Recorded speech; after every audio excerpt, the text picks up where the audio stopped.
you have the vision. You are sure that if other people could see your vision, they would be amazed. But here's the issue. They aren't going to see your vision unless you do the work.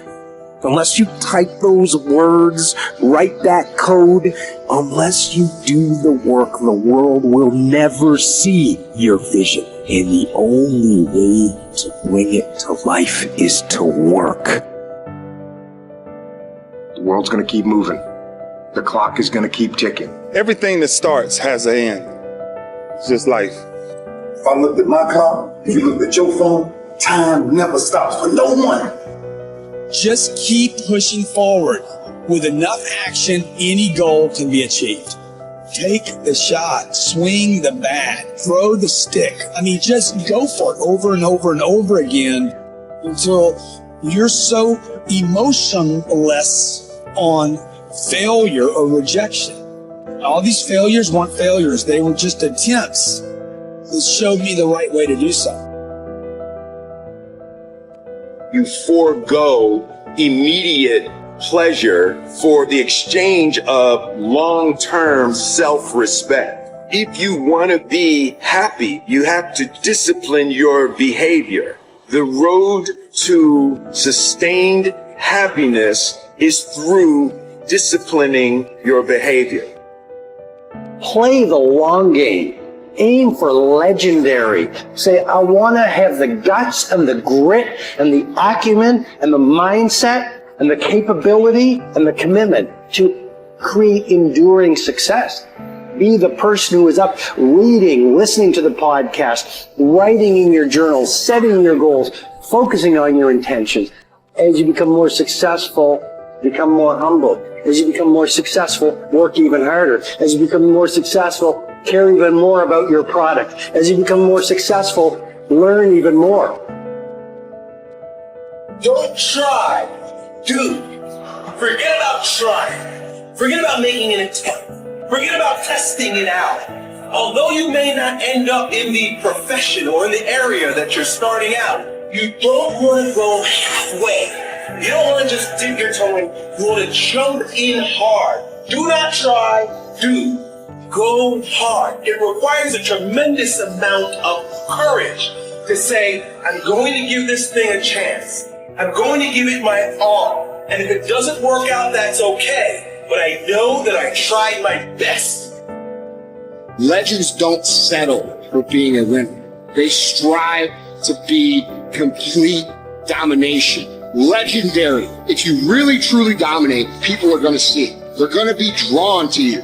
They will remember your fucking name, because by dominating your life, you will make a profound impact on all of the lives around you.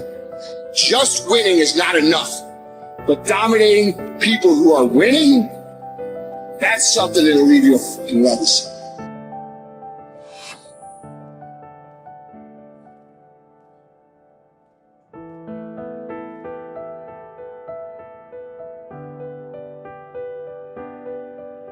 Every man in this room, you blew your 20s. You spend all your 30s trying to make up for your 20s. Yeah, that's the truth. Dog, every dude in this room blew their 20s and at 30 trying to fix what they should have did in their 20s. Yeah. And so forth and so on. You turn 40, you trying to recover from the mistakes you made when you 30. Now at 40, man, it's time for you to start. Really, at 30, you need to start buckling it on down. And just realize, man, everybody make mistakes. And if the mistakes you're going through are going to help you become the person you need to be later on. So when you're young and you making mistakes, don't let them eat you up. Because everybody that done made it, done made them. Yeah. You got to fail in order to win. Hey, look, man, to understand how to hit the game-winning shot, you got to miss the game-winning shots. Sometimes being young and trying things, you're so naive and you don't know any better. All you do is learn. And if you fail, it doesn't matter. And so whether I was 9, 10, 12, 16, 21, the failures were irrelevant. And, whether you're, 9, 12, 16, 21, 22, 24, I'm sleeping on the couch. I have a car with a hole in the floorboard. I'm living like a bum and like a student. And so what did I have to lose? And so I think that influenced me as much as anything. So, it was, my dad was like, go for it, why not? What have you got to lose? You have to sleep on a different couch. So I think that was motivation. One of the greatest pieces of advice that my mother gave me was this: son, whenever you start, you make sure you finish. And the problem with the world today, people get involved with things, and if they don't like a certain person, if they don't like the process, if it's not what they thought it was, they quit. And what they don't understand about quitting becomes a habit that doesn't just affect you. Later on in life, when you get a wife and you get some kids or you get a family, it's going to come back to hunt you, and it will one day affect them. That is why I tell you the process is more important than the product. It's not even about the outcome for me. It's about, can you take pride in what you do as an individual, and every night when you look in the mirror, knowing that you gave everything you had to it. And we have to get to the point where we're willing to impose our will on certain things. Impose your will on it. My life totally changed. And they gave me an opportunity to stop. And most people, when you give them an opportunity to stop while they're chasing something, they take advantage of it because they feel as if, man, why did this have to happen to me? I felt as if, why not me? This is the perfect opportunity to use this to be a blessing to somebody else. And you know what? It's not even about me, to be truthful. It's not even about me. Now it's about repaying the people that invested in me and saw something in me when I couldn't see it in myself. At a certain point in life, it can't just be about you. And the moment that we understand that, and every day we wake up, we understand that life is a blessing and life is a gift. And if you were to check out today, how would you want to be remembered? It's bigger than you. The body is very important, but the mind is more important than the body. We have to visualize what that body ought to look like in order to make it win, because that's what creates then the will that you need to go to the gym every day. The will that makes you go into the 4 steps, the will that makes you go beyond when you do your 500-pound reps in the squats and you can't do another rep and your body is shaking. It's the will that makes you go one more time down and struggle up one more time. And so it's all of this, so the mental aspect that motivates you and that makes the difference between you being in the gym full of joy and looking forward to doing that extra rep and looking forward to doing those extra 100 reps in the sit-ups and working past the pain barriers. That all is the mind. That's not the body. So this is why I think the body is very important, but the mind is more important than the body. Attitude has been called the most important word in any language in the world, because it's our attitude toward our world, toward all the people in it, that will determine the world's attitude and all the people's attitude toward us. It's a simple thing. Most of us know it, but we tend to forget it. People will react to us according to our attitude. And our attitude is the greatest gift we can be given.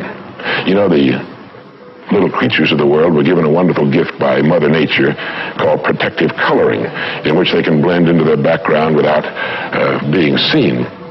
But man was not given this great gift, because man was given an incalculably greater one. Only man has the godlike power to make his surroundings change to fit him, because his environment will change as he changes.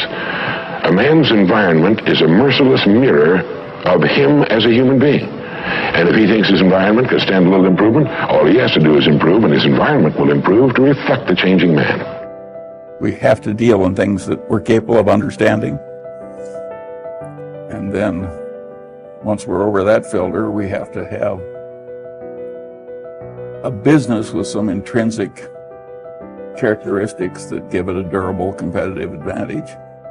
And then, of course, we would vastly prefer a management in place with a lot of integrity and talent. And finally, no matter how wonderful it is, it's not worth an infinite price.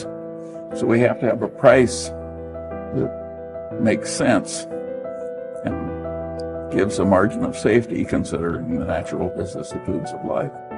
It's a very simple set of ideas. And the reason that our ideas have not spread faster is they're too simple. The professional classes can't justify their existence if that's all they have to say.